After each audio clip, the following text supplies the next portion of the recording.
Well, hello there, and welcome to episode of 207 of Convincing Idiots.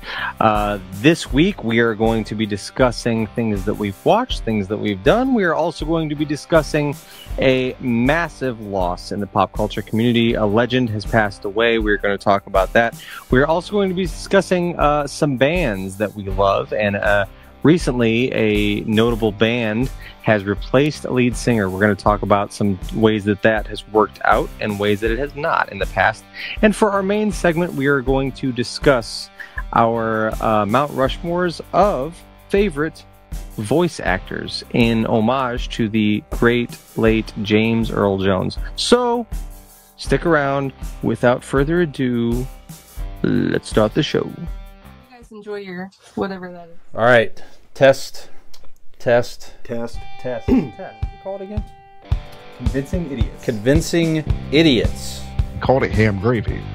I informed them that I sided with the stat man, not just anyone's opinion, the stat man Brian Fisher. These kids today. Jingle All the Way is in fact the best Christmas movie of all time. I need to get Grandma a present, and my herpes is flaring up. I got it. Yo. I'm the millennial We're Santa. three friends representing three different generations. That's our whole shtick. That's our thing. Nick got the whole poop. I'm standing in the sea Awesome. breeze, holding a turd, just mightily. I'm just going hitting hats. Anyway, on a lighter note, The podcast. Welcome to the podcast. Welcome to the broadcast. Boys and girls, welcome to the show. This is Convincing Idiots. My name is Dean. Zennial. I'm Brian Gen X. And I'm a millennial, and my name is Nick. And if you're joining us for the first time, we are Convincing Idiots, and we welcome you. We're a weekly podcast comprised of three different friends representing three different generations. We get together usually just about each and every week here to discuss nerd and pop culture items of the day. So if you've not already done so, please feel free to find us on all of your favorite social media accounts and be sure to like us and follow us and all of that fun stuff. We are on most social media platforms that you can dream of. And to find links to each and every one of them, just type into Google Convincing Idiots Linktree, Linkree, and you're going to find all those links as well as a link to our merch store. That's right, we have merch, so be sure to stop over there and check that out. And you can also find a link to our website, or you can go directly there yourself to convincingidiots.wordpress.com.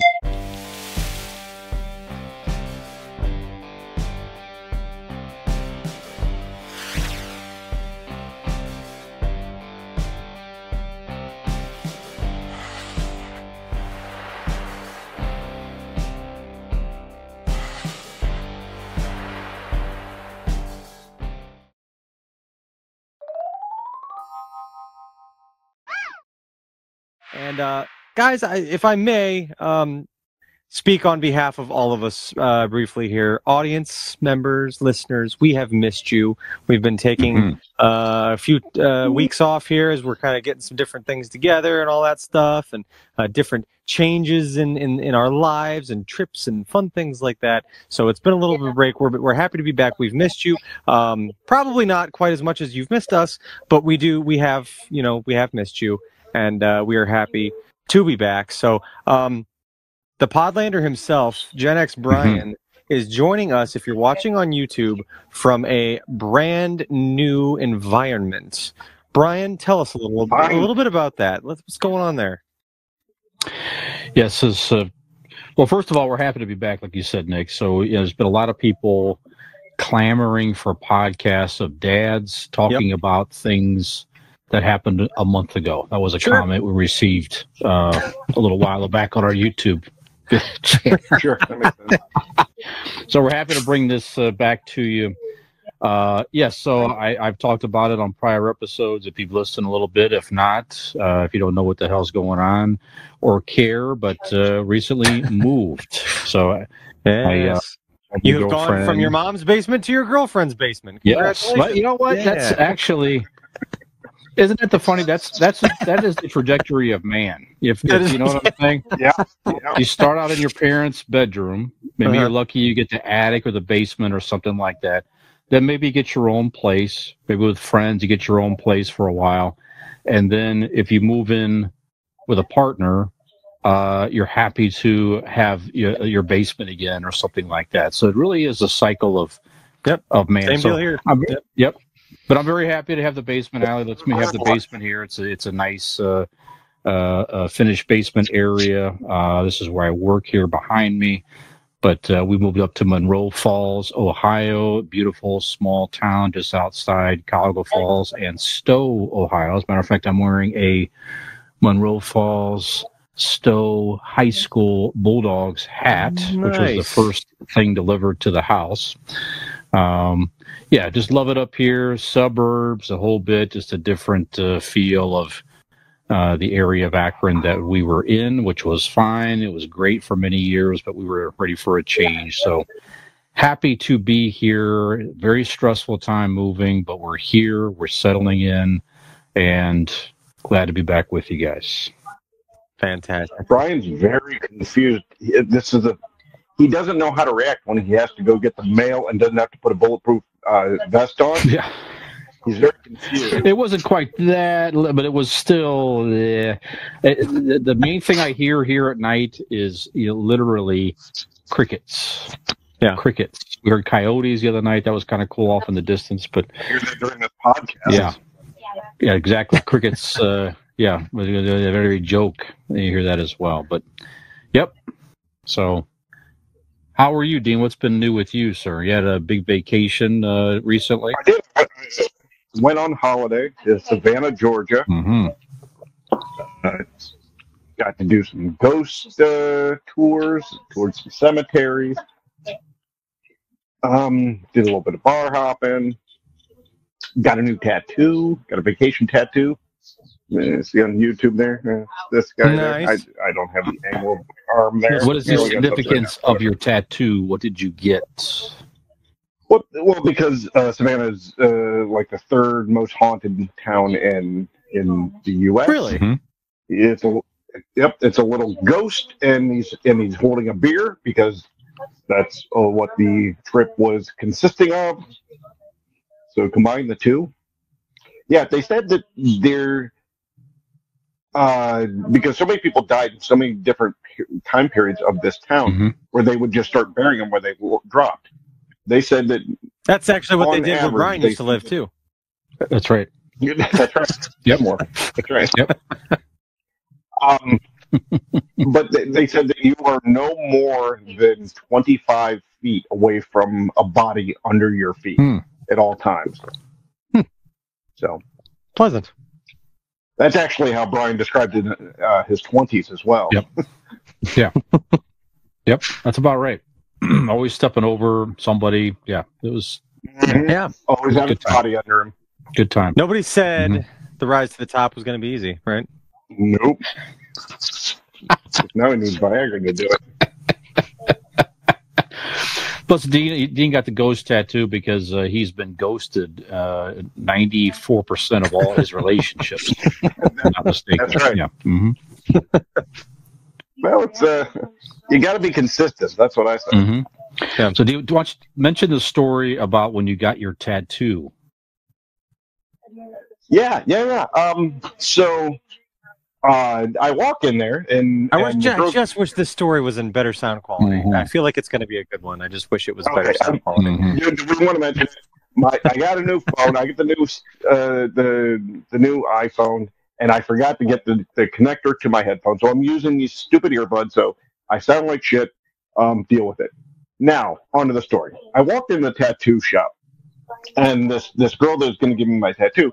First of all, she looks me up and down. You're making eyes at me, but you know what? I'm taken. And I told her that. I said, back up, young lady. I'm taken. I'm happily with somebody. But you know, she just give me those eyes. But I regress.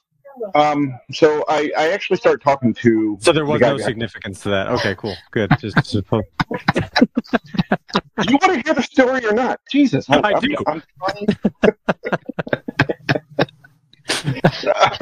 So I'm talking like Free of irrelevant fabrications. Yes, I would like to hear the story.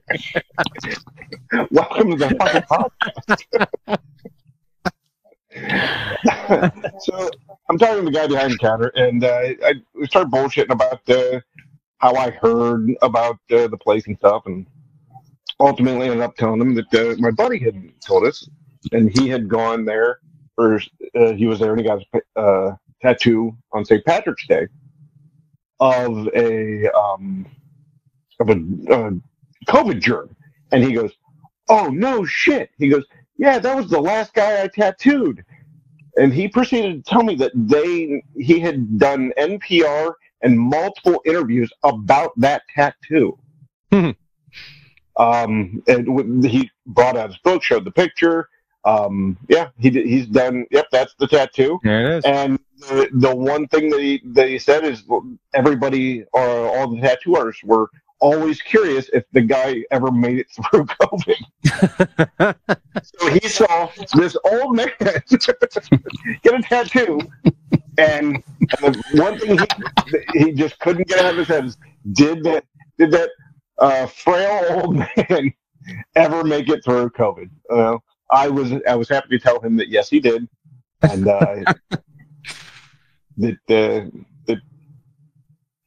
well, I did tell him Allie's reaction. Yes. She was like, "Oh, okay, well, as long as you like it." Right. Yeah. And, Yeah, we went down on St. Patrick's Day in 2020. We had it planned like a year ago, right? So it was everything was already reserved and everything. We went down in 2017 as well and had one of our funnest times ever for St. Patrick's Day in Savannah, Georgia. One of the best places to go normally on St. Patrick's Day, or St. Patrick's time with the festivities and parade and everything.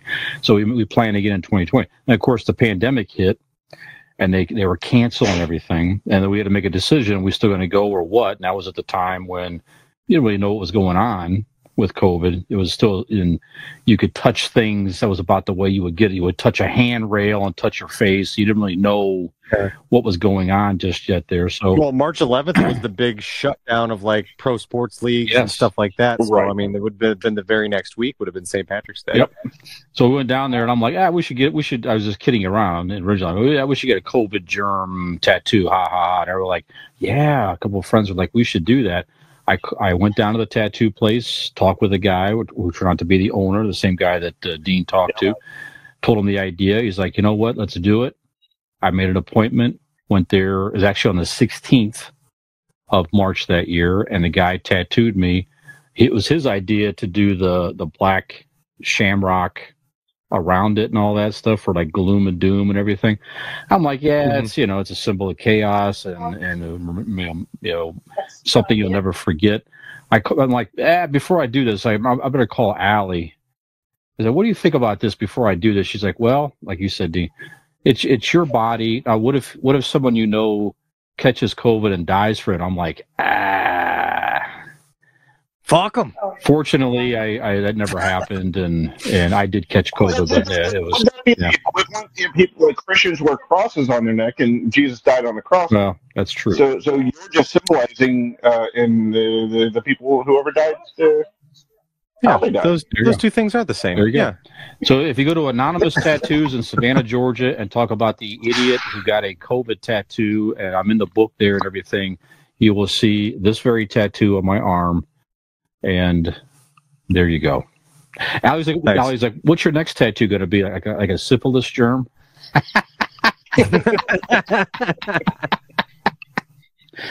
Yeah, that's my baby.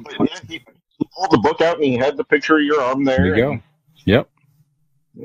He he wrote with a arrow pointing to it, and idiot's tattoo and. Mm-hmm. And then, still alive. Still alive. Up at the top, and pointed and said, "This is where a muscle should be." Right. Exactly. He had the whole diagram, the whole thing. Mm-hmm. Very nice. Very comprehensive. Very good. Yeah. All right, Nick, what's new with you, sir?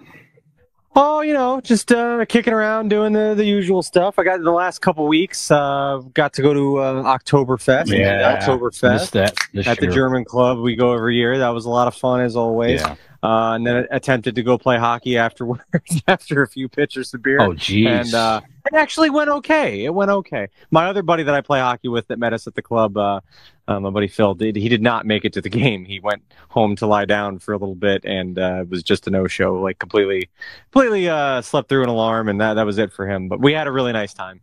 It was a good time out there. We had a lot of fun. A couple buddies came out and stuff, so it was cool. And then I'm trying to. It's like a lot of shit. It's been like 2 to 3 weeks since we last recorded. Couple weeks. So I'm trying to think of the things. I got to go with one of my other buddies to see a live podcast. We went to Cleveland up to Hilarities and saw a live podcast being recorded. The podcast is called B and Ian, and there are a couple comedians, a guy and a girl out of New York.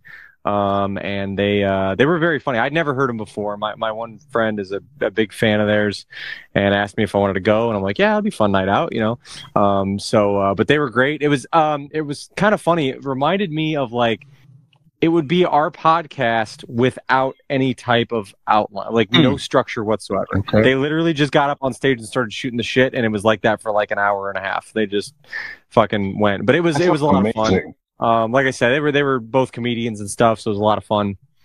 We could never do that. We were just not funny enough to carry like that. But they were very good. We got to hang out afterwards and got to take a picture with them. And then me and my buddy went and hit a couple bars in Cleveland and stuff. So that was cool. That was a fun thing that we did. Yeah. Oh, fun story for the weekend. Old man story. I have severely pulled something in my shoulder on the weekend. And Brian was nice enough to give me his old kitchen table, and that fucking stone slab is heavy as shit. Yes. so I couldn't for the life of me. You were lifting that thing? Is that what did it? Yeah, I was holding it, like you see those guys in the fucking the Olympics with the big discs. That's me holding the thing. When Dean and John were kind enough to bring it over the night that they got it from your old house, they moved in the garage, so I had it on top of something. So Saturday I get it down and I, hugging it, this way, and I bring it into my patio and into the basement. The key word when you said that is they brought it in. Yeah. Not one of them. And then Sunday I took it up the stairs. Oh man. So like Saturday afternoon, or evening sometime, we're over at my sister-in-law's place, and like I'm like, my arm's kind of sore. I don't know what I did, whatever. And went out with my uncle afterwards and stuff. It's hurting a little more, like all that stuff. Sunday morning, it's like full on just fucking throbbing pain on my shoulder. And I'm like, what the fuck? Could not think of because I'm like, I haven't done anything this week that's different. And then it dawned on me, every time I would mimic the motion that I made of like carrying that table, I'm like, that's what it was. But the table is up now and it looks fantastic. Great. And the kids love it. They say it looks like a grand, like a Game of Thrones style table. Good. So everybody likes the table. It's very nice. It fits the aesthetic of our little dining room area. We have a circular light fixture that hangs over, so it kind of fits that. It lines up nice, so I appreciate that. Good. We're happy with our new table, and once my shoulder gets back to normal, I'll be really happy with it. So yeah, that's about it. Just fucking over here deteriorating.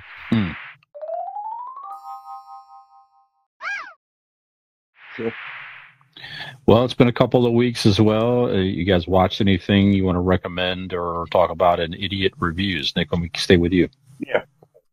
I can't remember. Did I review Inside Out too? I finally got to see Inside Out too. I don't remember. I don't think so. I didn't see it written down in any of my notes. Inside Out 2 was one of the movies that I was really looking forward to seeing this summer because I absolutely loved the first one. It's one of I feel like the most well done, well thought out, and imaginative kids movies in recent memory. So Inside Out 2 now follows the girl Riley from the first one as she is in high school and hitting puberty and all the stuff, and a lot of hockey in it. That was fun too.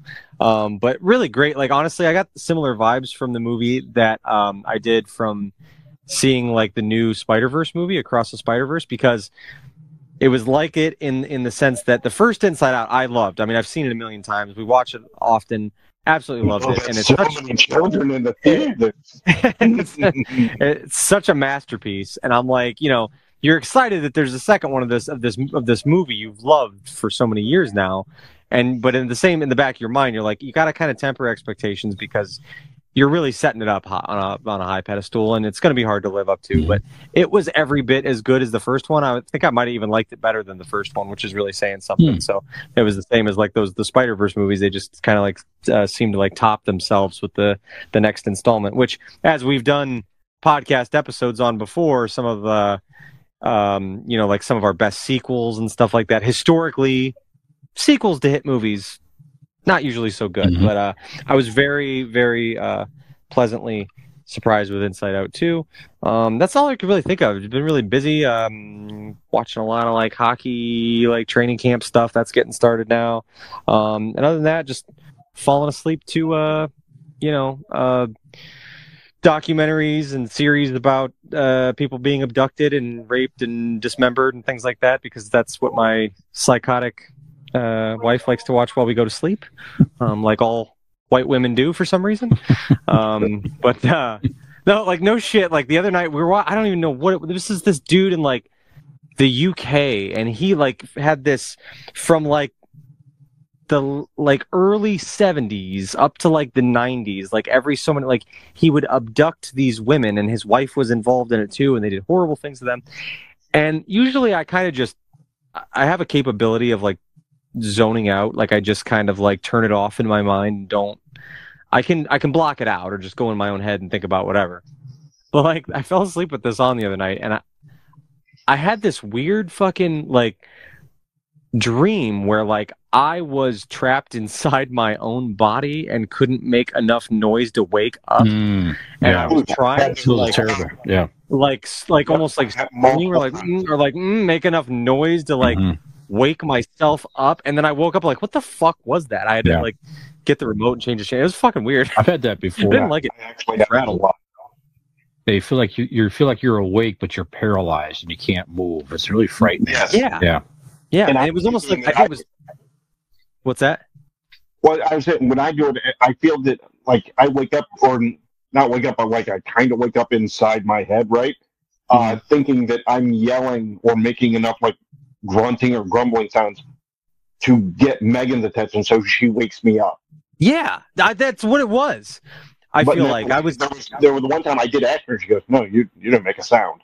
But to me, I was making all sorts of sounds. Yeah, right. You're almost like inside yourself, like kicking and like trying to just make a ruckus to like get attention and like be saved. It was weird. I didn't like. That was the first time I've had something like that. It was fucking weird. So I'm gonna try to keep the remote like on my side of the bed, so that like when she falls asleep, I can just like turn that shit off and not have weird shit happen inside my head. So, yeah, that was a little side there, but yeah, that's it. That's all I've watched. Just weird shit like that, and kids movies. Healthy balance. Brian, watched anything cool? Well, actually, last evening I went with Dean and Megan. We went to see the 50th anniversary showing of Blazing Saddles, a great Mel Brooks movie in the theaters, one of those Fathom special events.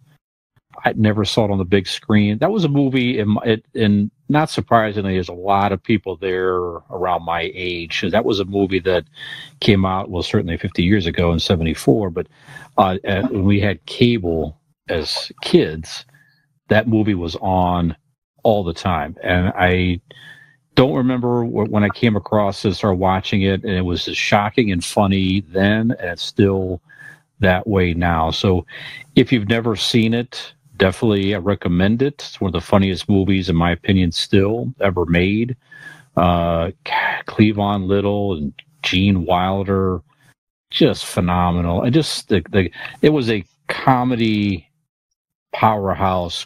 Actors and actresses for the time: Madeline Kahn, Harvey Korman, Slim Pickens. God, just great stuff.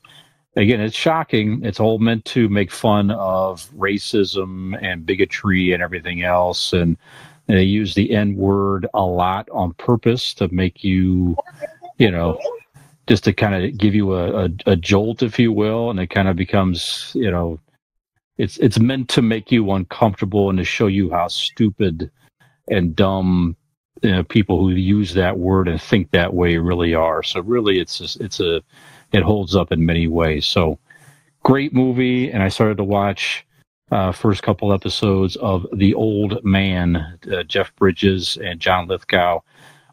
Season 2, the first 2 episodes dropped it's on FX. We can find it on Hulu as well. So very, very good. If you like the first season of that, and if you haven't seen it, I recommend that as well. It picks right up from season 1. Again, those 2 guys alone, just to see them perform, see them act, is worth watching alone. So Yeah. That's about it. Beyond NFL football and some other things like that, that's really about it over the last couple of weeks. Dean, how about you? All right. I got a couple things. One, let me touch on the Blazing Saddles thing. Funny movie. Just as funny as I remembered. It was a good time. But there was one thing I did notice. Brian, I don't know if you realize this as well, but like when in the movie, when they were using the N-word, it was used, like you said, to shock, and occasionally, along with other words, it was more to drive a joke home. Yep. But in the theater of old white men, in the theater we were in, it was the word alone was getting applause and laughs. That seemed weird. Did you notice that? I don't think I picked up on that. Megan did too. Okay. We both noticed that when they would say the word, people would laugh even when it was not included in a joke. Okay. Like they were just laughing at the word, and it's like they were excited to get to hear it again in public, legally. Okay. It was a little off-putting. Other than that, I'll do it. Yeah, I was like I kept looking back. I'm like, Jesus, are they really? Good night, buddy. Love you. Are they really applauding and laughing at this? I don't know. It was weird to me. But again, fun time, good movie. Here comes woke Dean. Can't have a laugh anymore. Fucking world coming to. Did any of you watch the first 2 episodes of Agatha all along? No, not yet. How was it? I watched them this afternoon or this evening. They're good. It's a very interesting story. It's a nice kind of continuation, a little bit of WandaVision. Okay. It kind of picks up, so to speak, a few years after, like 3 years after she leaves. It picks up with Agatha still being trapped inside the whatever spell, TV kind of spell she did, and it was I'm trying to think of like what to say without giving anything away. They do something really cool with that teenage boy. Like, you don't know who he is. Like, I'm talking about the character, Nick. There was all right in the previews, right? Spoiler alert, sort of. I'm giving you this.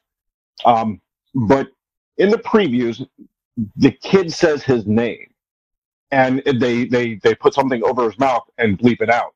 And you're thinking, oh, they don't want to give it away who this kid is, right? They do it in the show. She can't hear him when he says it. So you don't know who he, like, he's told his name. The audience doesn't hear it, and you're hearing it from her point of view because she can't hear it. Okay. Again, it's a very cool concept. Catherine Hahn is always brilliant, so that alone is a good reason. Deborah Jo Rupp from the mom from that '70s show, she's back. Okay. And part of the cast and the whole deal. And again, she is always fantastic. It's a great cast. I enjoyed the first two. Highly recommend it. If you enjoyed any of the WandaVisions, you'll enjoy this. Okay. Is Aubrey Plaza in it yet? She is, yeah. Is she? Okay. And again, she's always a delight. A treat. A treat to the senses, all of them. Even taste. Well, I don't know about that. I looked at my TV screen. I didn't taste much, but I taste. I don't know if static has a taste, but that's kind of what she tastes like. Yeah. So. Yep. Dust. Yeah. Dust, Other than that, Dust from 2004. Yeah, that's right. Right. But yep, that's what I've watched, and that's it. Okay. Very good. All right, gentlemen. Well, let's take a break, and we'll come back with some pop culture headlines and our Ask an Idiot segment of the week. We'll bring that to you after the break. Yo. Hey, yo. Gen X Brian here from the Convincing Idiots podcast. If you're enjoying our show, tell a friend. And if you're not, well, tell two enemies.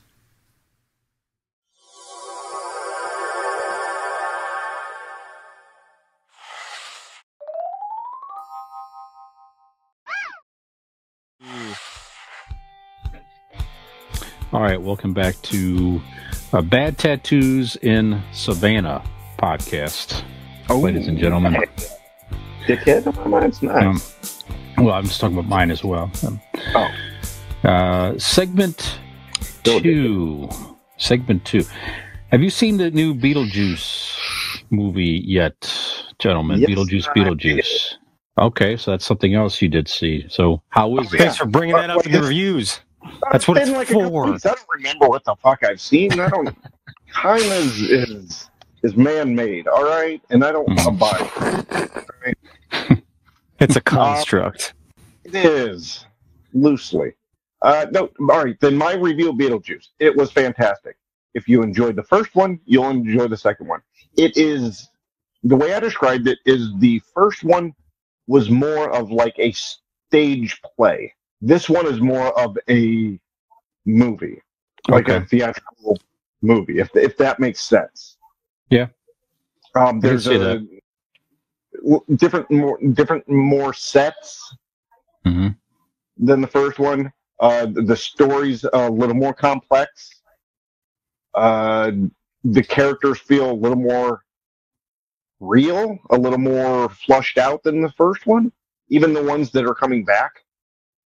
Like they give a little more, I don't know, a little more depth to character. Okay. So yeah, I highly recommend that.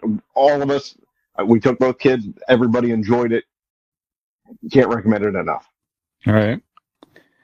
One thing making the news. Well, first of all, the movie's doing very well at the box office. So it raked in $110 million domestically on opening weekend. It's definitely performing very well. Did you get, Dean, a Sandworm Slayer? Was that drink available to you when you saw the movie? I do not recall that being available. Okay. So one thing making social media right now is a Sandworm Slayer is a special drink that you can purchase at theaters. It has raspberry and vodka, topped with sour candy worms. So one thing making the social media is the what do you think it would run to purchase that drink in a theater on a low end? Honestly, I'd say about $20. Does it 22.99? There you go. 20. I like that. $22.99. You are close. It is $28.25 plus tax. It was in some of these places, so it's like $31. Fuck! I forgot it's at a movie theater, so it's like a bar, and then like pump that up like 15%. It's like stadium prices plus 15%. Damn. Exactly. Dude, So if just you were in good Savannah, God. you could put anything in those drinks. You can bring one from the bar and go to the theater. hmm Nick, there no such thing as a closed container, open container throughout the city. It's not even like one designated street anywhere. Where's that? Savannah. Oh, really? Okay. Oh, yeah. You're allowed to have an open container. It's beautiful. Oh, that's cool. Yep. I just thought that was a ridiculous price for a Yeah, drink. it's You know, it's a novelty. The novelty of just really pushing the envelope with some of this Does stuff. Now, again, we don't have to buy it. Does it come in a certainly. souvenir cup? I don't think so. I don't know. I'm not sure. It's like $30 just like gone. Like you just drank it like in like 15 minutes, like $30 just done. Well, what some people are angry about is that they didn't advertise the price in some of the theaters they went to. They thought it was an interesing idea, I'd be and then they were charged $30. It's like, whoa, wait a That's minute. So, bullshit. Take that back. yeah. Although I Absolutely. did in Savannah go to a coffee shop, and everybody got a coffee. There's 4 of us. We all got coffees, but they had alcohol in them. It was the first and only time I've ever spent $92 at a coffee shop at one time. Yeah. Whoa, Well, whoa. Yep. What? Yeah, because each iced coffee each person got had a it was liquor. It also, Oh, okay. mine had 2 shots of tequila in it. Okay. Well, I think Megan's had like vodka. You know what I mean. Everybody's alcoholic, and I got a cookie. So $92 is reasonable. Yeah, the cookie, Yeah. one, right? Yeah, sure. Fuck. Damn. Yeah, we went to steak last year at the Cleveland Brown Stadium. We had free beer in this suite thing that we went to. We thought, we'll get one Bloody Mary. So Megan and I got one Bloody Megan Mary each. Yeah. And I happened to be standing in front. I'll get this.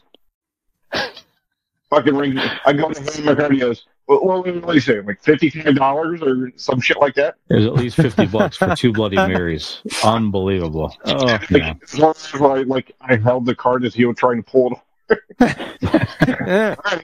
All right. So you have to hand me the card to pay.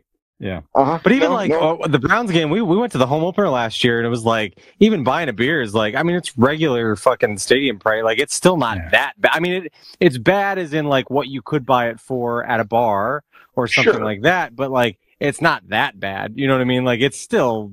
I feel like we're acclimated to it. Like we're used to it being expensive, but not like that expensive. You're spending $7 for a beer at a brewery, right? Right. So that's what kind of helps us get acclimated to these higher prices. But some of those times, like $92, for in a coffee shop, or $28 for a fucking made up. Well, they're all made up, but a Beetlejuice drink is just silly. Yeah. No way. All right. Well, I know that $30 drinks does not excite us. Not Nick. I know this excites you as it does me. So the Saturday Night Live, yes. Saturday Night Live season 50 will begin. I think the 28th. Yeah. I believe you're correct. So some of the early hosts have been announced here. Pretty excited. So speaking of Beetlejuice, Michael Keaton is going to be one of the first hosts. That'll be good. As well, Ariana Grande, John Mulaney, and some pretty good, and Nate Bargatze actually as well is going to be in early October returning, and some pretty good musical guests as well. Stevie Nicks, Jelly Roll. That's with Ariana Grande. So I thought it was interesting that she is not the musical guest and host, but while she's hosting, Stevie Nicks is the musical guest. So that's interesting. Well, it's because she has that Wicked movie coming out. Oh, that's right. Yeah. That's right. Yep. Billie Eilish will be with, let's see here. No. Let's see. Michael Keaton is with Billie Eilish, and John Mulaney will have Chappelle Roan will be the musical guest there. Oh, is that what it is? Chappelle Roan. Yeah. Chappelle Roan. Thank you so much. I was corrected on that when I said it out loud as well. Thank you. At the dinner table. No, but just some, certainly some big hitter hosts and musical guests. So I'm definitely more of looking it this forward year. to. Mhm. Go ahead, Dean. What? You what? I'm going to try to watch more of it this year. It's been a while. I've been catching clips here and there. But I have cable. I can DVR it, and so I think I'm going to do it. I must have the DVR. I'm going to try to watch a little bit more of it this year. Yeah, it's on Peacock the day after too. If you've got Yep. Peacock, like it's always on there. I do. Yeah. I think it's exclusive to Peacock after it airs live, if I'm not Correct. mistaken. Yeah. So It's actually the sole reason I have Peacock, so that I can watch Saturday Night Live. Sure. yeah. Well, the Emmys was this past weekend too, guys. I didn't watch 10 seconds of it personally. I wasn't against it. Kind of forgot it was on. Did you see it at all? Did you watch any of it? No, but when I realized that it was on, I didn't turn. I literally thought to myself, Brian will tell me who won Yes. on the next podcast. So bring it on, buddy. Bring it on. Yeah, so not to go through all the winners here, certainly, but the big series Shogun won like 18 Emmys. I know I watched that. I've mentioned it to you guys here. So that is on Hulu, I think it is. You can find that. So I definitely sit down, pay attention, watch that. Very interesting. You know, a lot of it is Japanese subtitles, but again, just an interesting story. The acting, the costumes, everything is just extraordinary. So I mean, just watch. Even when you watch something like that, it's like you know that without question, it's going to be up for awards and probably win a bunch of them as well, and it certainly did. So definitely check that out. And from a comedy series, Hacks was a big winner there with several awards. It is on Max. I'm not familiar with it. I've never heard of it either. Yeah, so I think I've seen it in my Max feed, but certainly with winning Emmys, without question, I'm sure more people will pick that up. The Bear won several awards. That's another series Incredible I haven't show. watched. I definitely need to pick up and watch. Baby Reindeer, that limited series won several awards as well. So not shocking. Let's see. The Daily Show came back and won another Emmy with Jon Stewart coming back for every Monday. So as I went through these, nothing really shocking here, but definitely makes you want to. It kind of reinforces some of this series that I haven't watched that I need to pick up, like The Bear and Hacks and a few others out there. So Yeah. that's about it, really. Any surprises to you guys, or did you pay attention to it at all? Or Just Hacks, because No. I've none of 0 for 3 here. None of us have ever heard of I've never seen it. any of the fucking things that you just said won. So besides the Daily Show. Yeah. Okay. The Bear is a phenomenal show. I would recommend that to That's anyone. not here. Yeah. Yeah, I'm not shitting on him. I've never heard him. So Right. Yeah. I have no opinion. Fuck him.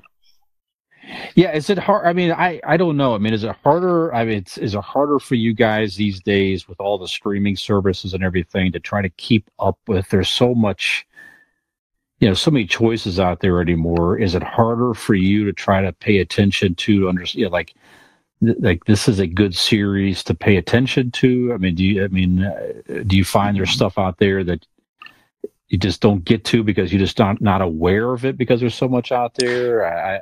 Go ahead. Yeah, like for me, I definitely do feel that way. And it's just like I have limited time anyway for like when I can watch something, and I'll oftentimes find myself, going through the Rolodex of different shows and looking at different things, trying to find something. And at the end of the day, I just land back on smoking and watching I Think You Should Leave or SNL, the Vault channel where it just shows random sketches. Because it's always like they're always guaranteed. So I'm like, whatever. I come back to the same things. And I'm not mad at it because I love those shows. But at the same time, I oftentimes pass up other things that I may find and enjoy because I'm just like, this never gets old, so I'll just watch that. And it's almost like it's information overload. It's kind of like too many options. Mm-hmm. Dean, what about you? I don't. We're well behind. Like Megan and I will find a series, and then we'll just keep on it until we get through it. And sometimes the series are a few years old. Like right now, we're still working on The Marvelous Mrs. Maisel. We're in the last season of that, and after that's done, we'll find something else. But it's probably not going to be something current. We have a few things we've talked about. The Bear is one of them we've discussed about getting in on, but we'll see. But yeah, I don't. There's a few shows I watch live, or not live, but I DVR it. Like Ghost on CBS. Mm-hmm. That's a funny show. I think both of you guys would enjoy that. That was back in October. What was the other one? A lot of sports. So yeah. Well, they canceled Quantum Leap, but Night Court's still going. So I'm happy about that. Thoughts and prayers to you.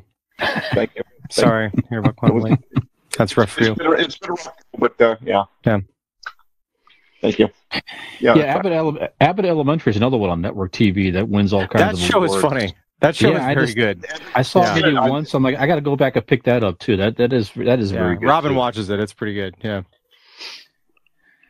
All right. Well, I do tend to like this. So here, when awards like this, the same with movies. When the Academy Awards come out, I'm like, okay, I'll take a scan of like Best Picture and stuff, and any that I haven't seen that I think may interest me, I'll go back and check out. So I'll definitely refer to this list here and go check out some of these shows here.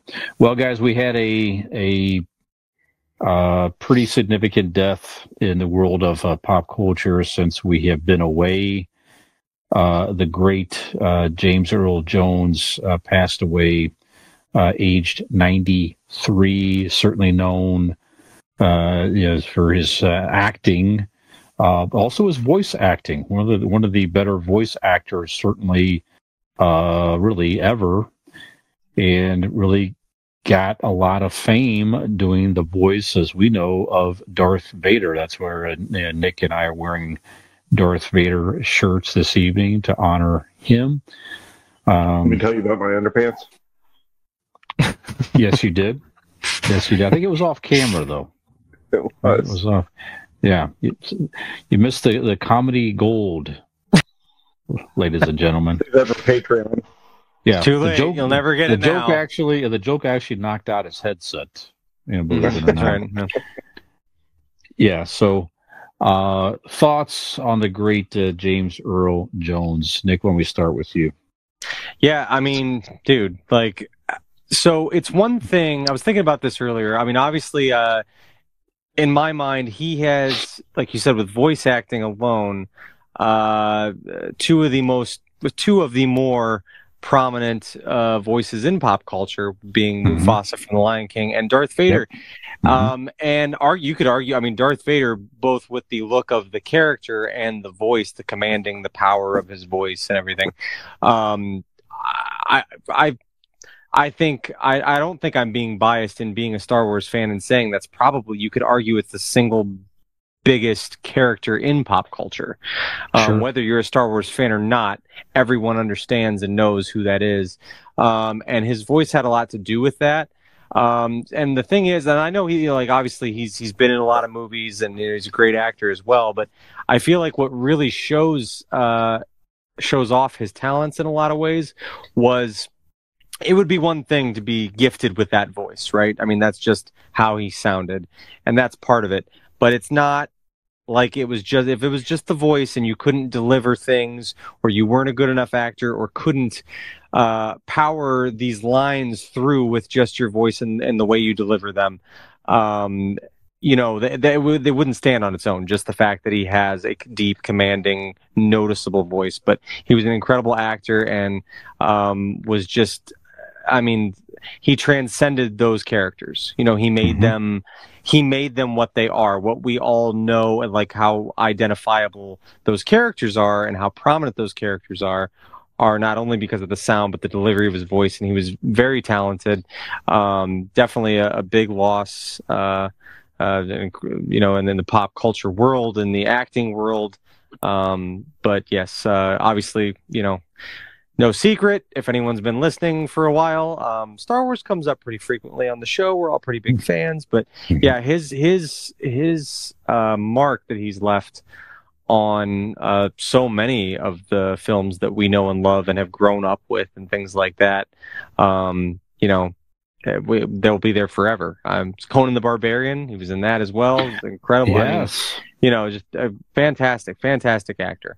So definitely, but there again, would you say 93 years old? Mm-hmm. Life well lived, full life. Not many people can say that they left a kind of mark on our culture the way that he has. So that is definitely something to be proud of. We got many great and incredible years out of James Earl Jones, and I think we're all better off for it.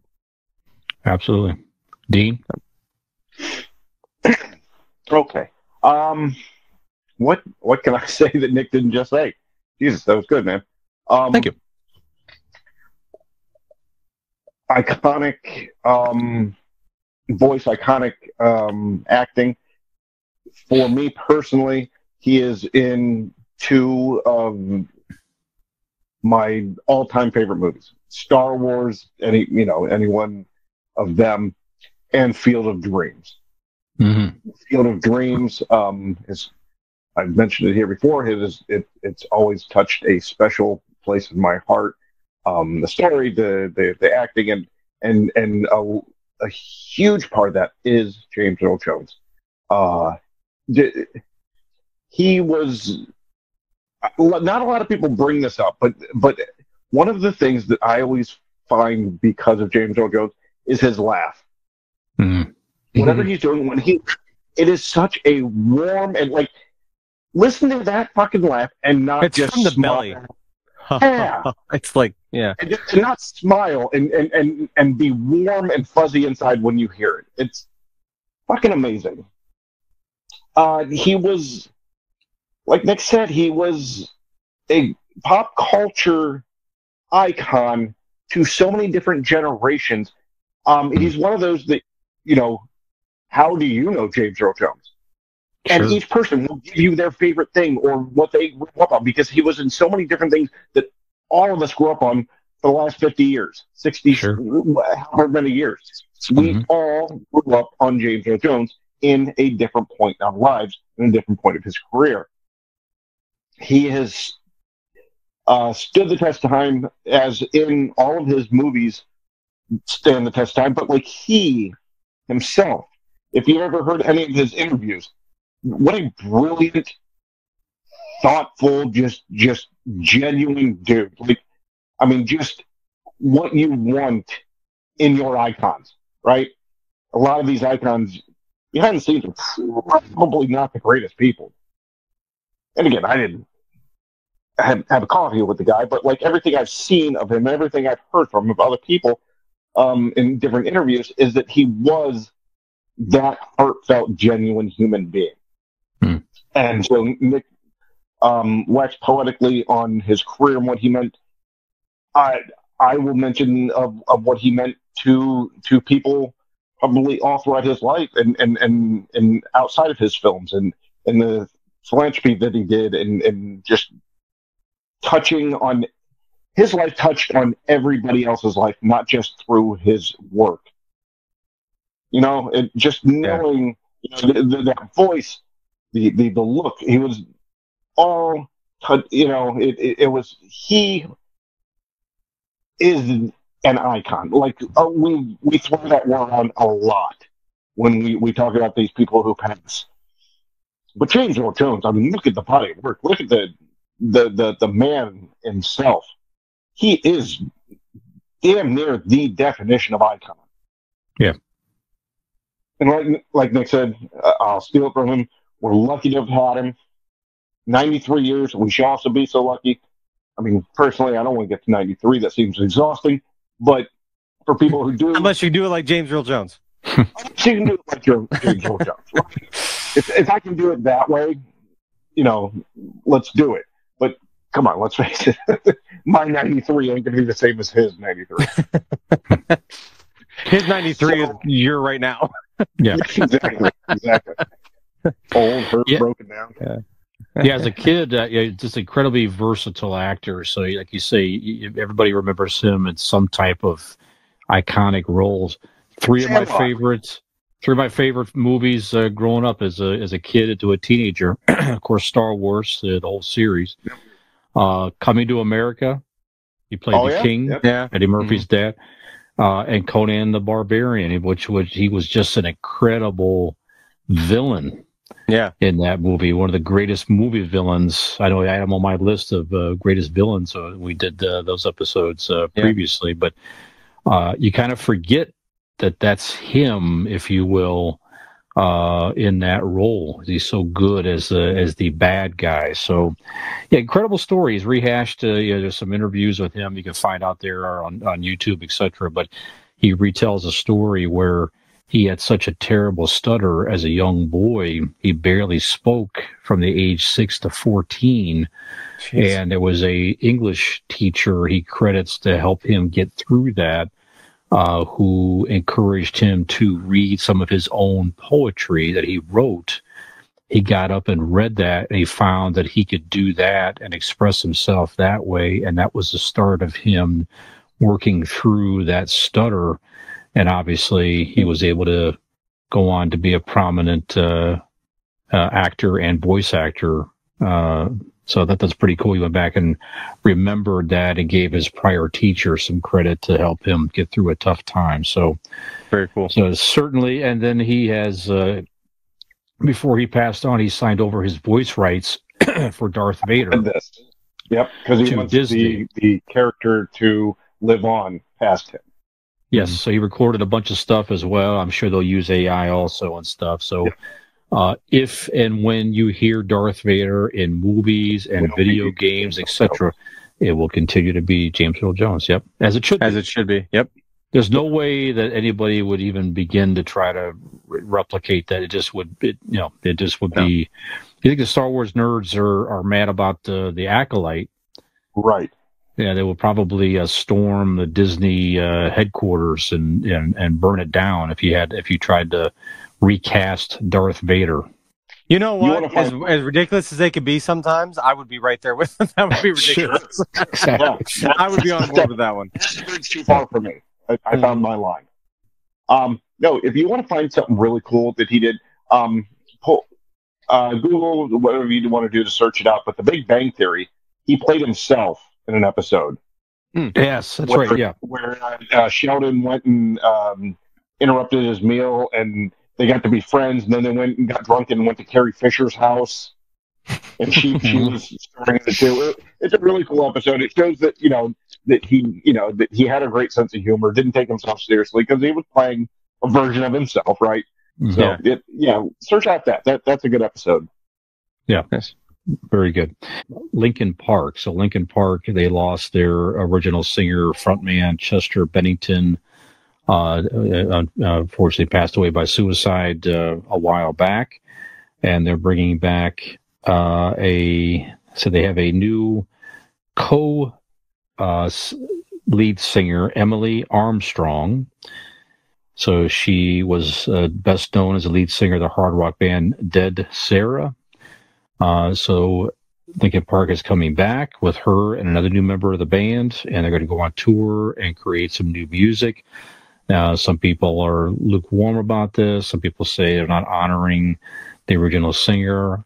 I don't know, but I liked Linkin Park when they were around. I'm intrigued about hearing some new music with a different sound to that. So this is going to get us into our Ask an Idiot question here, guys. So has there been a band a band that replaced their lead singer for one reason or another, and just you felt like was it good? Was it exceptionally bad, or was it just good in a different way? Just thoughts about a band or two that come to your mind quickly of who replaced their lead singer for some reason, whether someone passed away or something else happened. So, Nick, do any come to mind for you that are, that stand out? Yeah, for sure. The first one that initially came to mind, and it struck me as for the better, and I know this is controversial depending on where you stand on this band, but I certainly was not alive when this happened, but Van Halen's original singer was David Lee Roth, and I feel like their replacement for David Lee Roth in Sammy Hagar was much better, and my favorite Van Halen music that they ever made was always with Sammy Hagar. I definitely prefer his songs with them. I understand the attachment to the showmanship of David Lee Roth and all that stuff, and that fit the time and all that stuff. But from a musical standpoint, I thought the Van Hagar records were much better. And then another one that I was thinking of while you were talking, I don't know that it necessarily made them better. I think if they did it today, it would make them better. But when Motley Crue did an album with John Corabi instead of Vince Neil, that was a really great album. People don't really give it a lot of time because it was the first one without one of the original four. But I thought it was a really cool album, and it came out in like 94 or something like that, 93. It was kind of a different take on Motley Crue. It was a step away from that kind of glam big hair scene. And I thought it was a really good album, and like a lot of people don't really like it, just like I said, because it wasn't Vince. But I think looking back years later, I think that album ages really well, and I always had a lot of love for the John Corabi album. Like I said, if they did it today, they probably would be better off. John Corabi could probably sing all the words to the songs. So.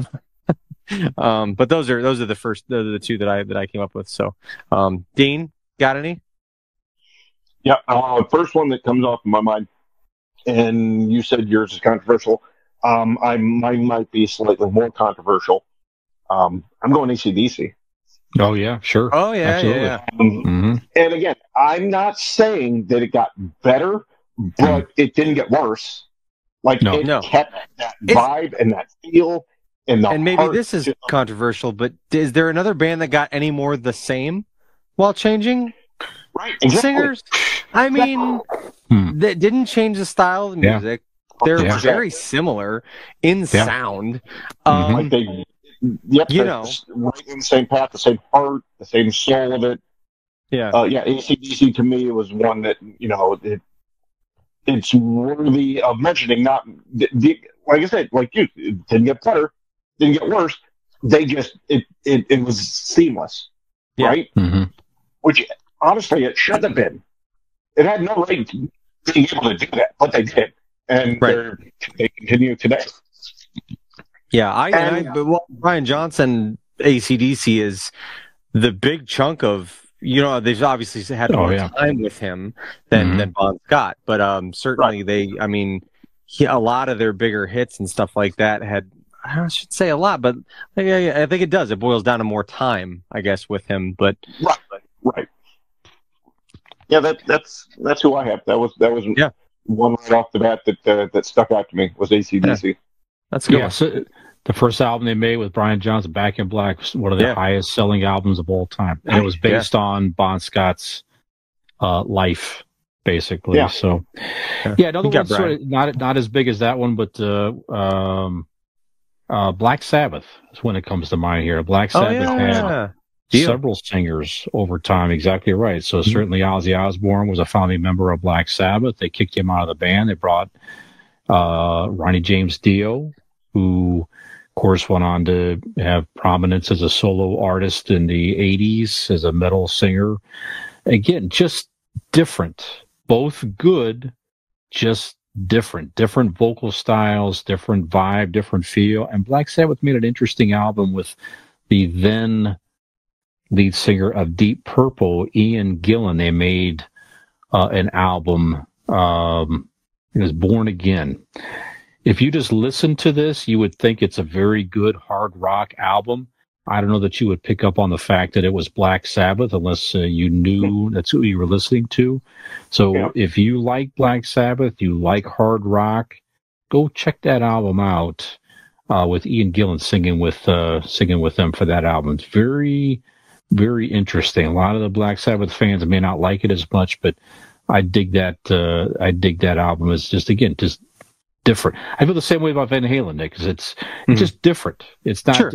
I like the David Lee Roth era. I kind of prefer that for me. That's sort of my Van Halen, but I also like the Sammy Hagar era as well. Certainly, they had more, very good commercial success with Sammy Hagar, and were as big, if not bigger, with him touring wise and record sales and everything else. So yeah.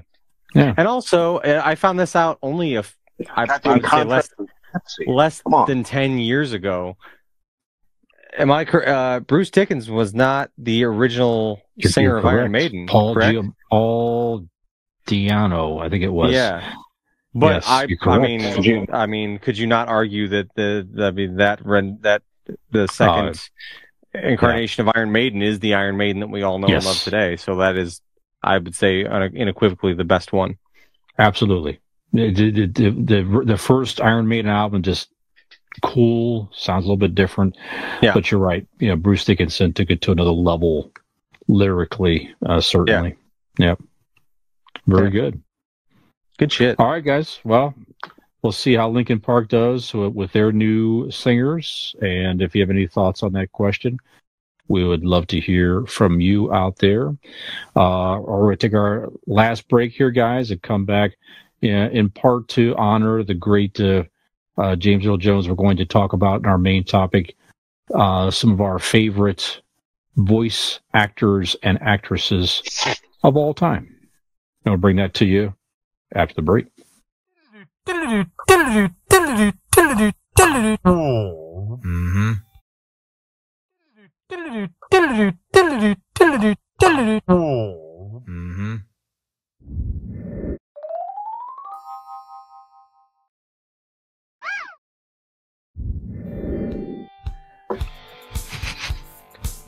And welcome back to Convincing Idiots, segment number 3. That's right. This is segment number 3 of Convincing Idiots. I am Millennial Nick alongside Gen X Brian and disgruntled Zennial Dean, and we are here in our final segment to wait. There was something I needed to say, because I forgot when we were talking about in the first segment about things we watched. Today I watched the Cleveland Guardians clinch the playoffs.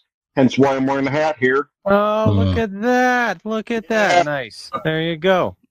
The Guardians are on the way. They have they clinched the playoffs, and they are on the road to October. Well, very good. You go. Great season, Cleveland. They have insurance.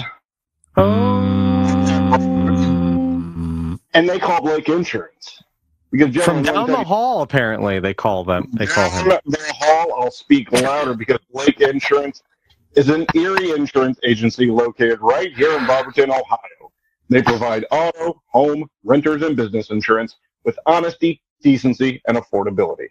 Erie Insurance is above all else in service. You want to call 234-571-5359 or visit BlakeInsuranceLLC.com for your free 5-minute quote today.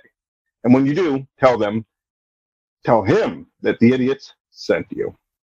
That's right. What you want to do is get tunnel vision on Erie Insurance today with Blake Insurance Agency, because the guy from inside the tunnel told you to go there. There you go. We won't charge Aaron for that reason. You're just a mean boy. Aaron, that one's free. That one's free, because that's right. Yep. Right. So, anyway, yes, we love Blake Insurance Agency, and we love the topic in which we are talking about tonight. We are paying homage to the great James Earl Jones tonight, as we discussed in our last segment. What he meant to all of us, and not only his acting, but his voice acting was so prominent over the years. We thought, what better of a time to discuss some of our all-time favorite voice actors? So we're going to do that this evening. We're going to give our personal Mount Rushmores. In case you forgot, it's been a minute. Brian, why don't you go ahead and kick us off there, buddy? One of the greatest voice actors of all time, was such a prominent part of my childhood. He voiced so many well-known characters. Looney Tunes, where he got his big start here.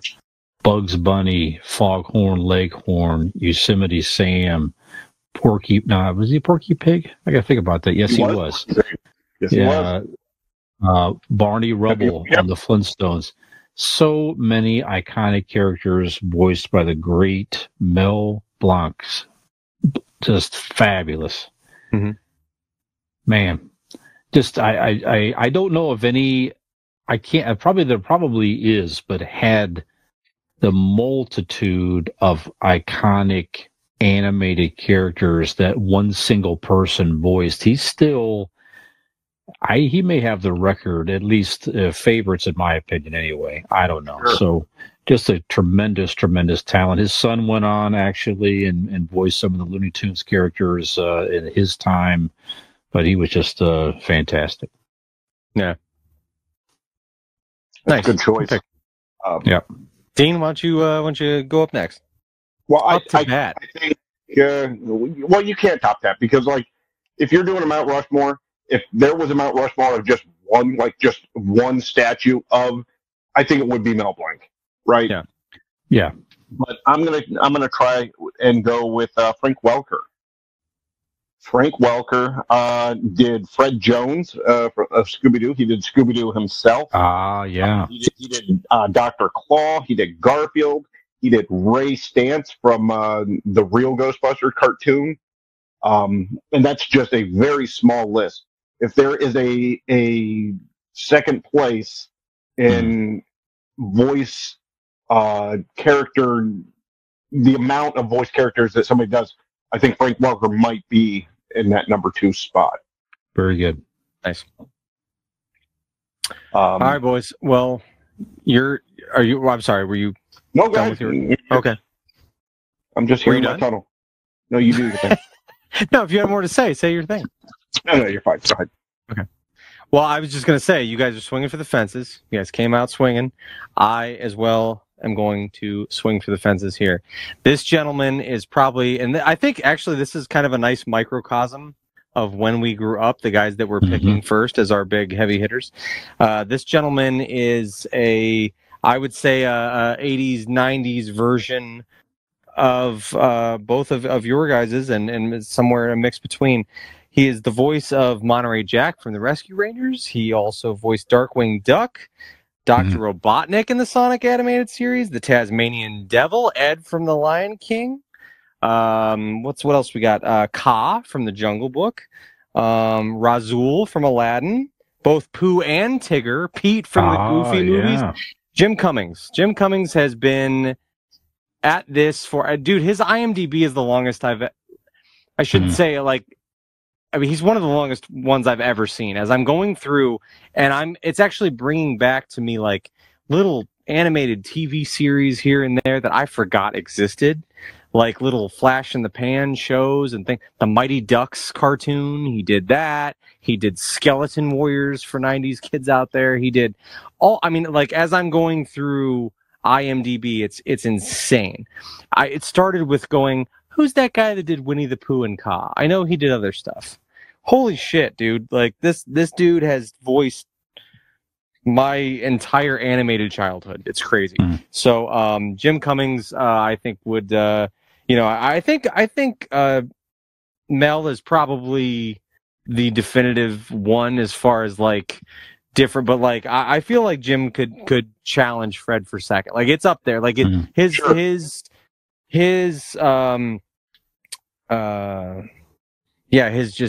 body of work is very impressive. Like I said, just from the time that I grew up, like this guy feels like he touched everything. So Jim Cummings is the first one on my Mount Rushmore. So Brian, next up. Very good. Seth MacFarlane. I have him as well. It's just some of again. You talk about iconic, long-running animated shows. Seth MacFarlane has voiced many of those characters. Peter Griffin, Brian Griffin. He does the guy from Stewie? American Dad, the father on there. Mm-hmm. Just all kinds of great characters. And what takes him to another level as well is that he can actually sing. He makes albums, like crooner type albums. Yeah. And he sings, as we know, on the Family Guy. There's many episodes where Brian and Stewie are singing. What's that? He does like nightclub spots. Like he goes out and does those shows live too. Yeah, and he's not even goofy about it. He's a talented crooner. He really is. So I love his work. I love his humor, and just one of my more modern favorites. Yeah, he's virtually every male character in Family Guy for the most part. I mean, he's, you know what I mean, barring like Joe and Cleveland and stuff like. But he's Quagmire, and he's. I mean, he's a lot of the characters. So it's amazing. Good pick. Right. I'm going to go the modern day Mel Blanc. This guy did virtually the majority of the voices in Futurama as Fry and the Doctor. He did Stimpy from Ren and Stimpy. He's Billy West. Billy West, if you don't know him, fantastic. I'm just touching on a few of the characters. Nick, you said that he is the guy that you said is your childhood.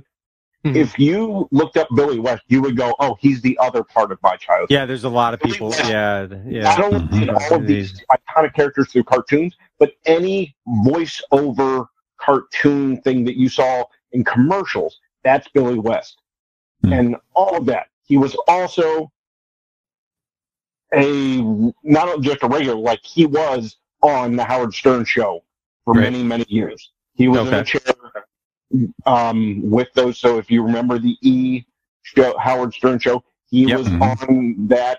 He was kind of sitting right back by Jackie. Yeah.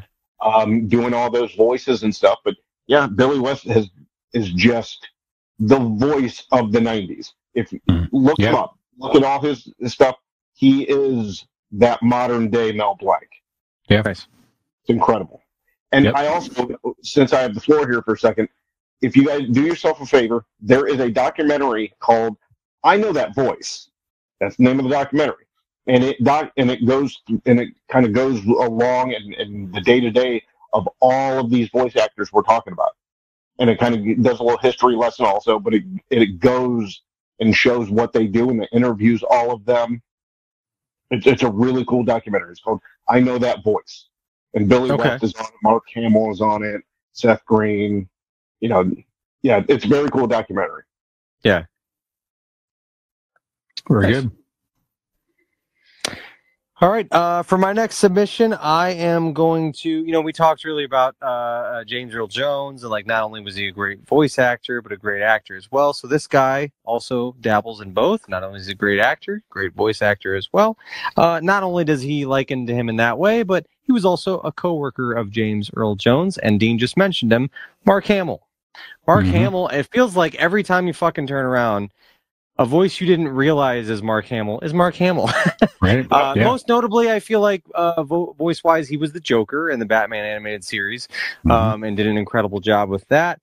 Also, we listed him as one of the best Jokers spots. Or one of the best versions of the villain for sure.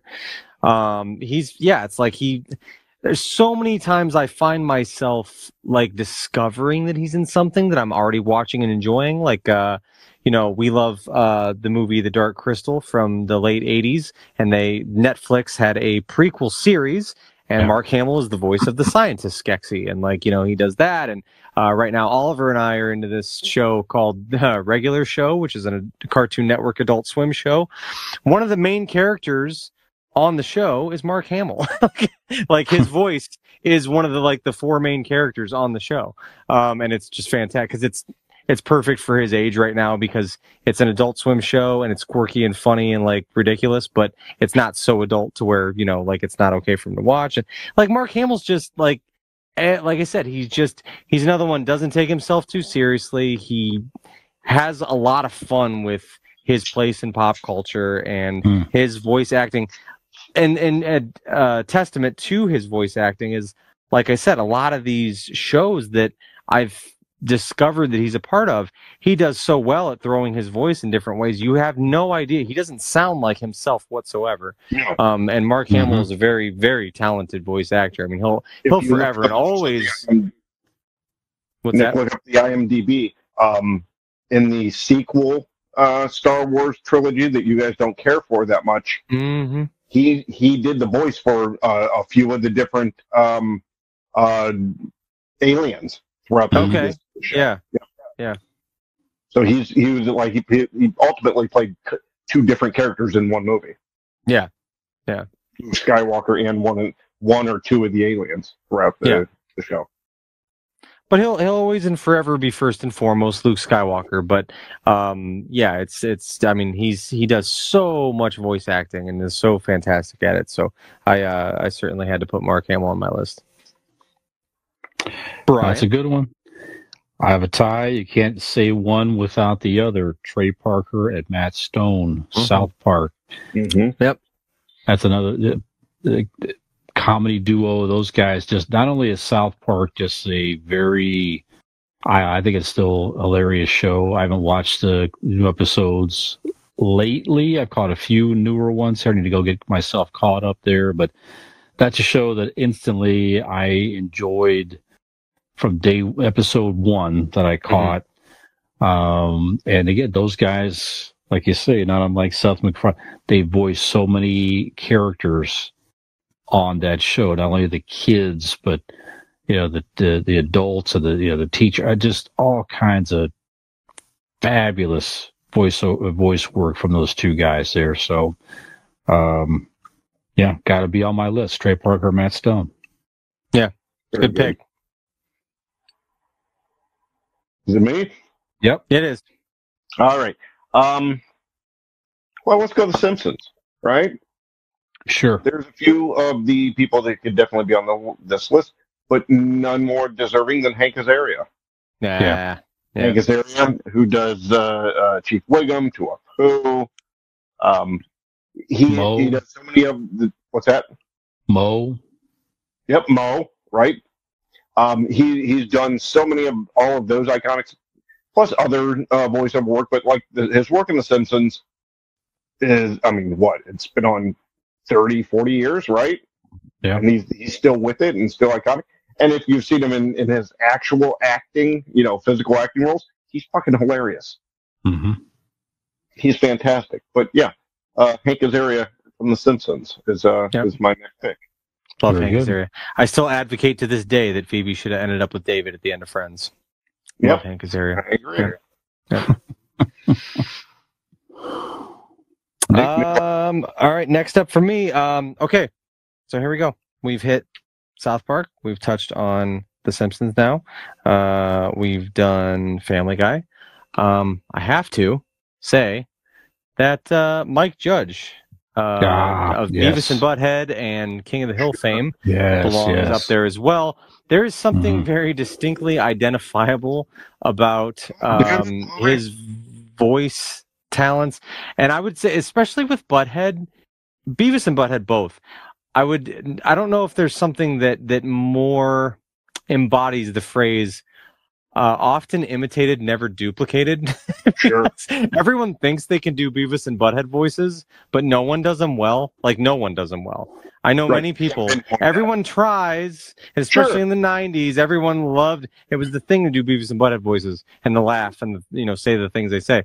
But no one does them right, and it's like it's specific to Mike Judge.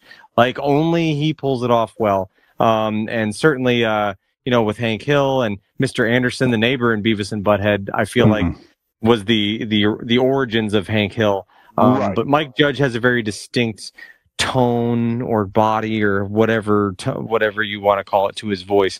And like I said, just he was the voice of many of the characters in his shows, and just a brilliant creator. So Mike Judge is also one of my picks. Perfect. Yeah. Great Brian? pick. Well, let's see here. We're rounding out now. I know. I had Billy West, so I will replace him on my list. I'm going to put another one from my childhood on here. Dawes Butler. How about that? So Dawes Butler, you may know the name, you may not, but you certainly know the characters. Dean probably more so than Nick, but he voiced so many of the classic Hanna-Barbera animated characters. Yogi Bear, Huckleberry Hound. Oh wow! If it was one of those original Hanna-Barbera characters, very likely it was Dawes So much Butler. like Mel Blanc. Mel Blanc had like a lot of them, Mr. Spacely and all that stuff, and Exactly. Yeah. I can't. My GPS can't tell me to take the exit to the left without hearing in my head, exit stage left. Yeah, Snagglepuss. Yeah, absolutely. Yeah. Yep. There you go. Dawes Butler. Good. All right, then I'm going to go with. We're going to stick with a little bit of Hanna-Barbera. This guy, you know him from quite a few different voiceovers, but you also know him from the top 40. Ladies and gentlemen, Yes. Casey Kasem. Yes, indeed. Jackie and Robin, Mm-hmm. amongst a plethora of all of those 70s and 80s cartoons. But if you can consider also that, he was the voice of music, of pop music, Yes. for generations, right? Mm-hmm. Casey Kasem, the iconic voice, again, I used to be, I tried to do a Casey Kasem imitation when I was younger. I thought Let's I hear was it. pretty good at it. I'm Casey Kasem. See, I was close, right? You thought he was right in the room? Do it not in a hallway. Yeah. Dick. That's not funny. Coming up with the top 40, not funny at all. This is Casey Kasem. Can you hear me from my coffin? Oh, way too soon by Brian Fisher. Yeah. So every weekend, without fail, I have Sirius XM. Okay. Yeah. On the 70s channel, they always play every weekend. They pick a random year from the 70s. It's the top 40 from that week that you're listening to in some year of the 70s. That just takes my blood pressure right down to hear Casey Kasem announcing 70s music. Just fabulous. Matter of fact, on iHeartRadio, which is a free download app, okay, they have a Casey Kasem top 40 channel. It is nothing but random episodes 24/7 of Casey Kasem doing the top 40 from the 70s and the 80s. If you Coming like in him, number 3, go check Three that out. Dog Night. Exactly, that's it.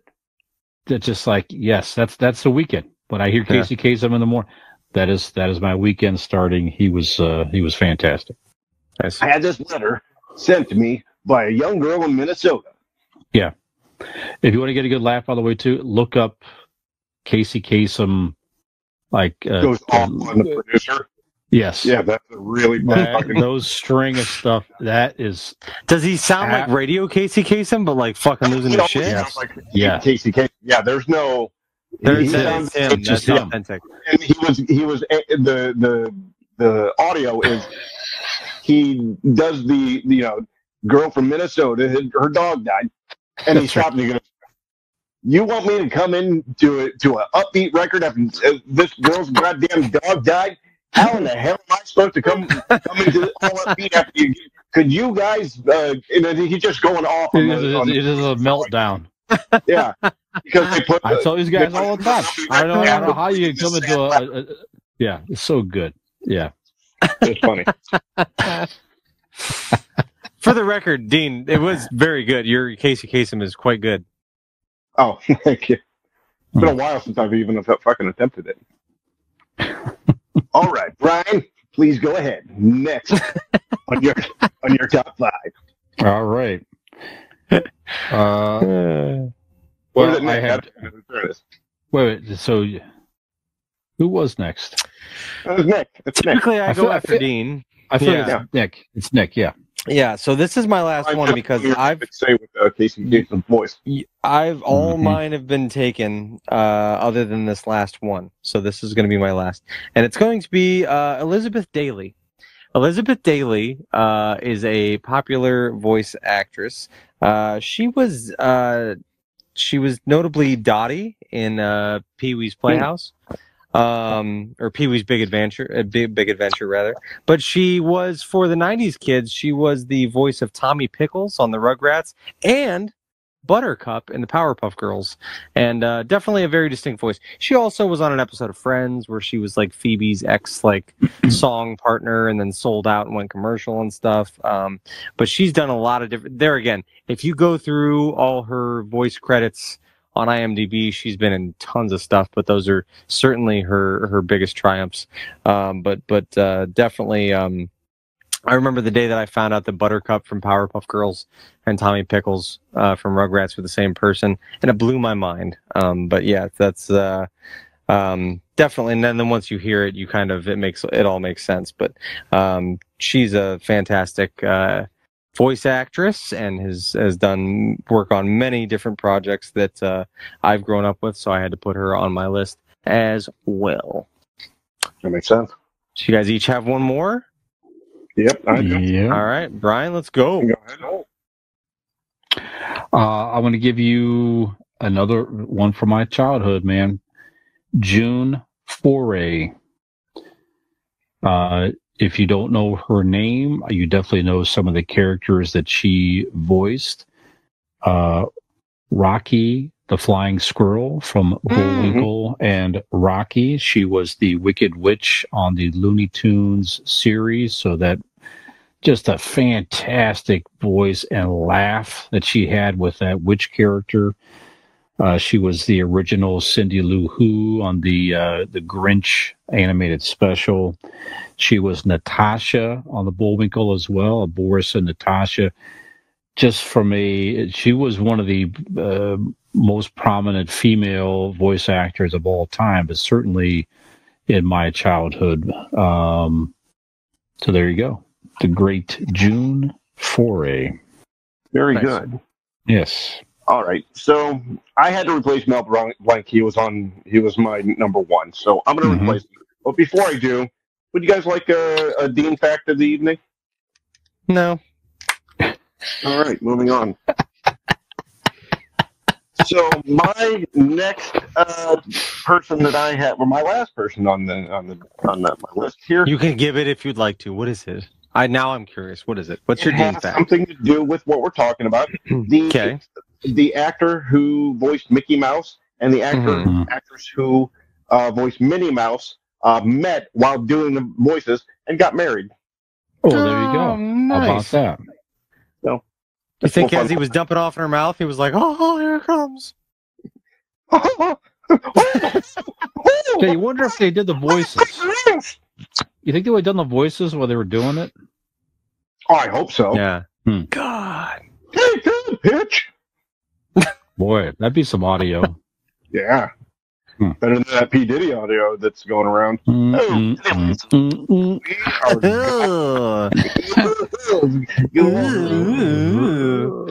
right. What are those balls slapping? That voice with your mic is giving us little speckles of what you're saying, isn't it? Oh, you can't break it up? Aw. Yes. Yeah. Mickey Mouse is he was actually doing the play-by-play on that audio. All right, my last person I have on my list has done many films, many comedies, many dramas. A actor, comedian of our generation, but he's on my list because of one of the most iconic things he ever did. He was a genie, Robin Williams. Has to be on my list here. Sure. He was honorable mentions, but I'm going to move him up because of my number one was taken. So I'm going to go with Robin Williams as my last pick, as the voice of the genie in Aladdin. So Sure. I think it's well deserved in my eyes. Sure. Mm-hmm. Very good. I think we did it, boys. I think that's the list.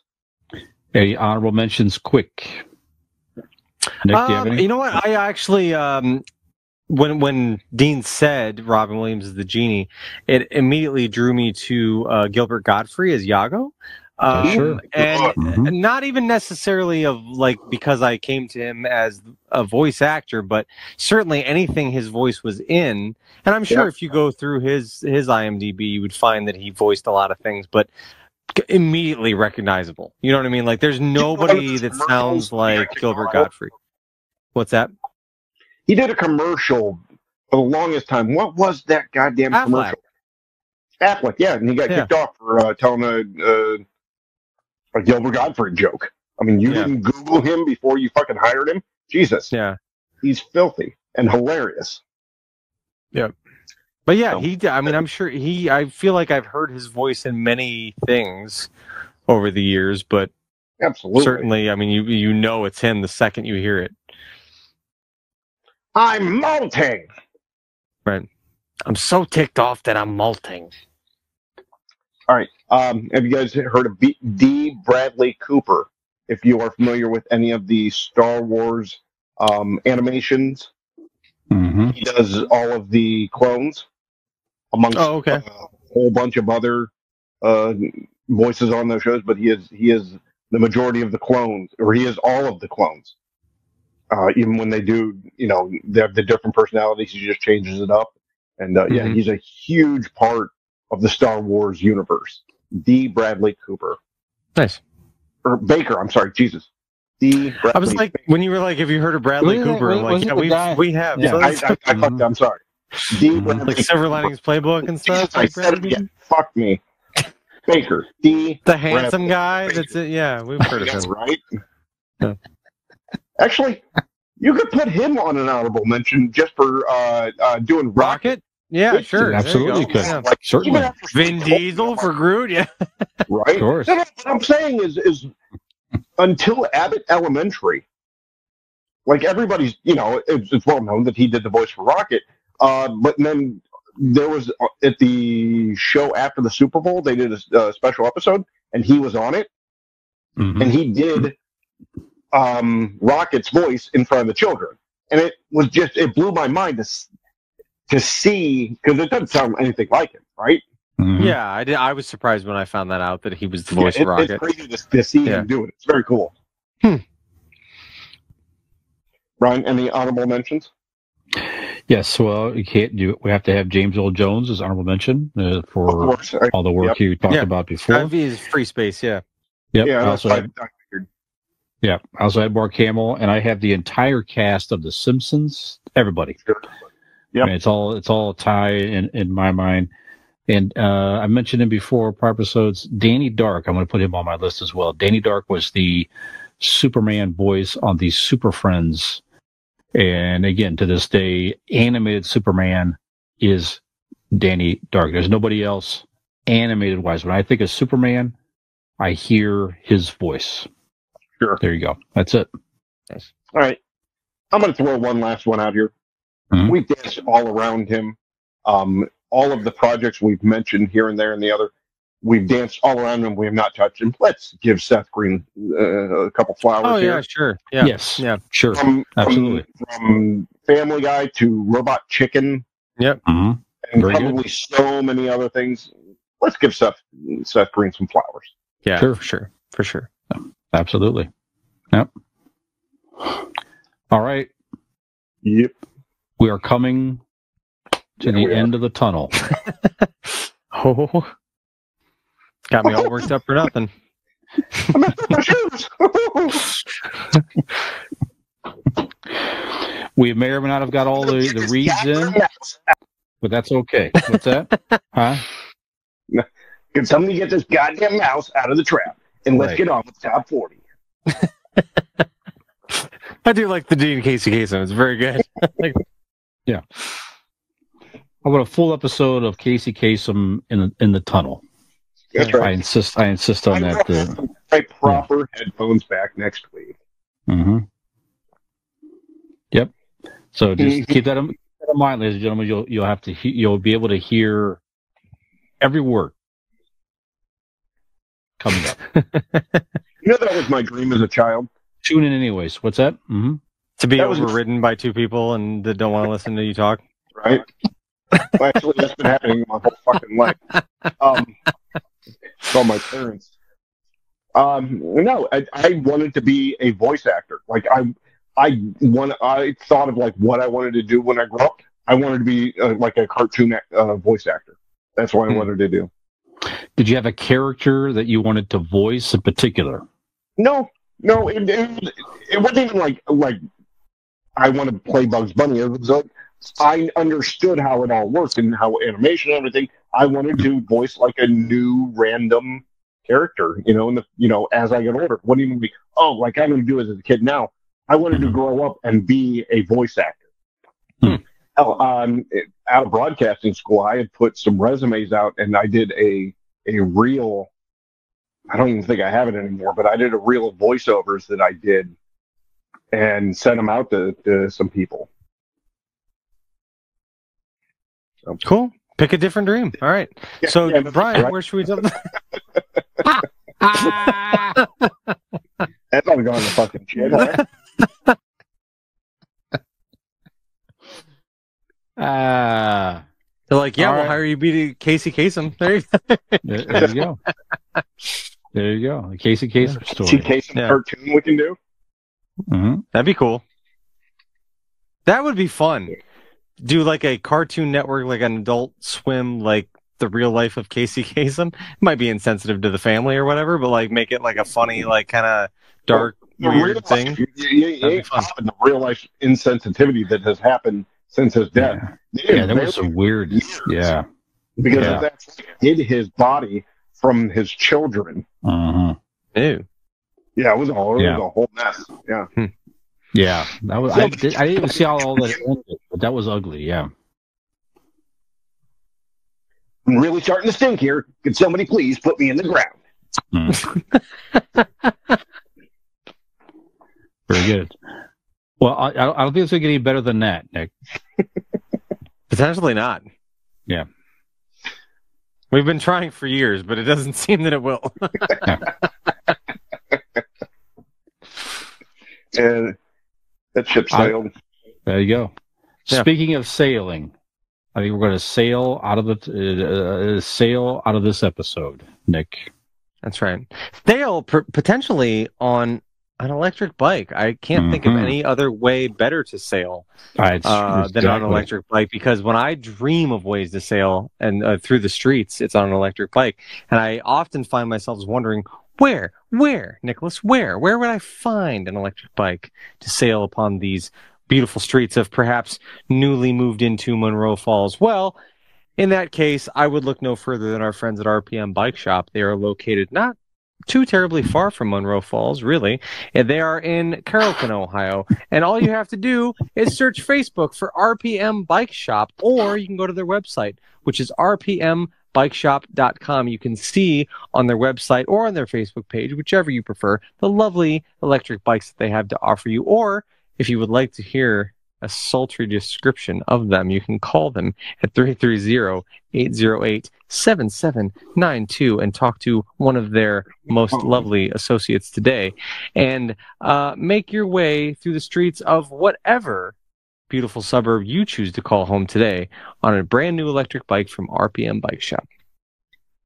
You may or may not get a discount if you call them using a Casey Kasem voice. Mm-hmm. Give it a try. I assume. Mm-hmm. Give it I a try. want 20% off, and I want it right now. That's pretty good. It's gotten better. Thank you. Mm-hmm. Yep. Promo code Shaggy Shags 20 for 20% off. Mm-hmm. Mm-hmm. That's not real, people. So Try it and see what happens. Maybe they give you 20%. Yeah. Whatever. See what happens. All right, let's get us out. Morons are telling me that 20% off? Is that real? Who's telling you this? Oh, we're gonna get to 40. How many more impressions now? We're up to number 30, 35. Yeah. We're matching the episode. Come on, I'm trying. I'm not getting worse. Yeah. Nick, Sorry. get us out of here. Any voice you want. Any voice. South Park guys. Here we go. There you go. All right. In paying tribute to the South Park guys, we're going to do Eric Cartman. All right. So, everybody, if you want to find us on your favorite social media sites, head on over to the World Wide Web. Go ahead and type in Convincing Idiots Linktree, LINKTREE. And there you're going to find all the places you can follow us. Yay! Congratulations, you! Or you can go over to our website, which is convincingidiots.wordpress.com. Nope, that's not right. Fucking nope, not. convincingidiots.wordpress.com. So, for this episode of Convincing Idiots, I am Millennial Nick. I'm Gen X Brian. Smarter than the average bear. This has been your top 40. I'm Zennial Dean. If we convince you to talk case to case, them out of getting out of the fucking hallway. Everybody, Gen X Brian with Millennial Nick and Zennial Dean. You know, we need more people besides Nick's mom watching us. Give us a like and subscribe.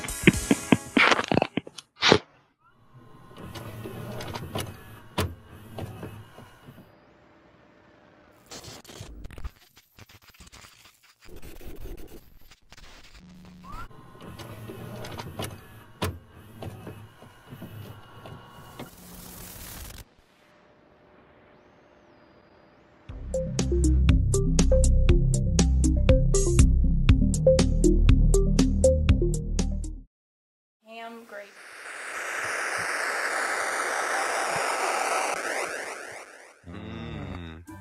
Are you wearing a Vader shirt as well, Nick? I am. Yes, I am. Yeah. Felt the. Didn't even think about it. All right. Yeah, we had the same idea. Yeah. I guess The Guardians had it because they clinched for the playoffs tonight. I guess we just really care about James Earl Jones. So That's right. Most of us do. I actually have his face from the baseball movie, Field of Dreams. It's on my underwear, and it says "People will come, Ray." nice. Oh, too bad they didn't make the cut. Aw, you didn't save that for the show. Aw, God. Man. Just for you. Yeah. Just for you. Yeah. Yeah, the different earbuds don't help the content. That's okay. No. Yeah.